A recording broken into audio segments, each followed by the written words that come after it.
avvalambor mana g'aznachilik xizmati boshqarmasi tomonidan sayyor qabul rejalashtirilgandi. Mana bugun sizlarga davlat xaridlari sohasida kiritilayotgan o'zgartirishlar, g'aznachilik tizimida bo'layotgan yangiliklardan sizlarni xabardor qilish va ushbu jarayonda bo'ladigan muammolar, ish jarayonida tushunmovchiliklar, shu bo'yicha batafsil sizlar bilan gaplashib olish va sizlardan ushbu yo'nalishlar bo'yicha batafsil ma'lumot olish va takliflaringizni olishni maqsad qilganmiz. Byudjet tashkiloti, tadbirkorlar davlat xaridlarida ishtirok etib borasizlar.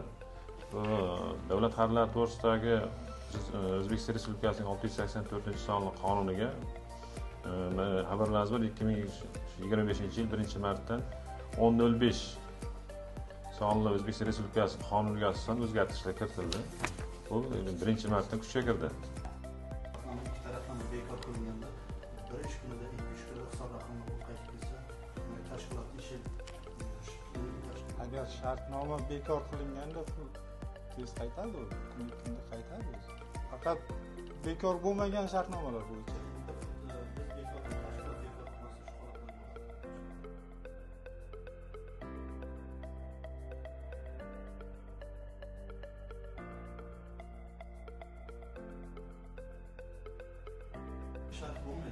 to'g'ri, lekin ikki tomon majburiyati bor-da, u tomon yuridik tomoni ham bor. U tomonni ham bular inobatga olmasa bo'lmaydi. Ertaga bu ham o'sha talab takliflardan kelib shu 90 kun belgilanganda men. O'sha tadbirkor tavib olishi muammo. Shuni bu narsa kamaytirishga berish kerak, shunaka. 2 oyga qachon taklif beramiz. Avtobus bo'lim bosh hisobchisiman. Ha. Ismim Bekmurod. Boyagi shu aytgan MIP masalalari bo'yicha mening bitta savolim bor. Agar shu imkoniyat bo'lsa, mana shu kommunal to'lovlar masalalarida bir amaliy yordam bersinlar demoqchiman. Chunki bizlarda hozir bog'chalarimizda oziq-ovqat pishirishimiz kerak-da. Gaz bo'lmalarimiz gaz tugadi. Elektr energiya yo'q. Shaharimizda 10 ta bog'chamiz bor. 10 ta bog'chada umuman imkoniyatimiz yo'q-da.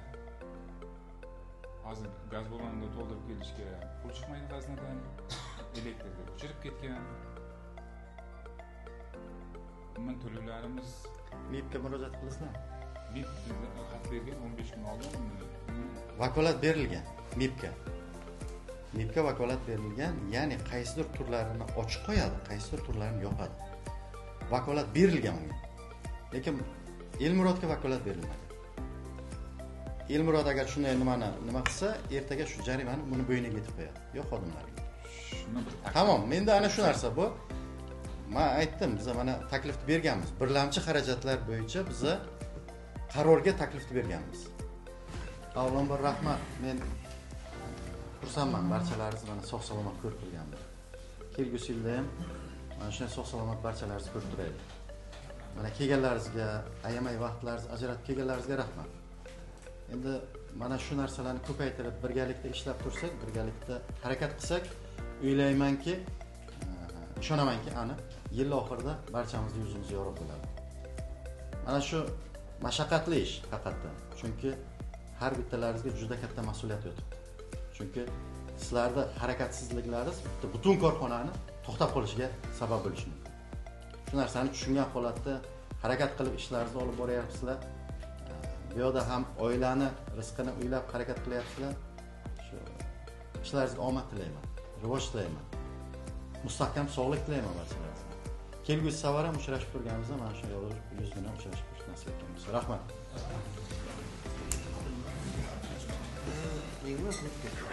Men Bulung'ur tuman iqtisodiyot va moliya bo'limi boshlig'i o'rinbosari O'ljayev Toshkanboyman.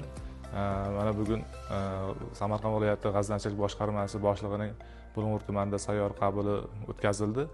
O'sha qabulda tumanimizdagi byudjet tashkilotlari rahbarlari, bosh hisobchilar tomonidan o'zlariga zarur bo'lgan, qiziqtirgan joriy masalalar ko'rildi.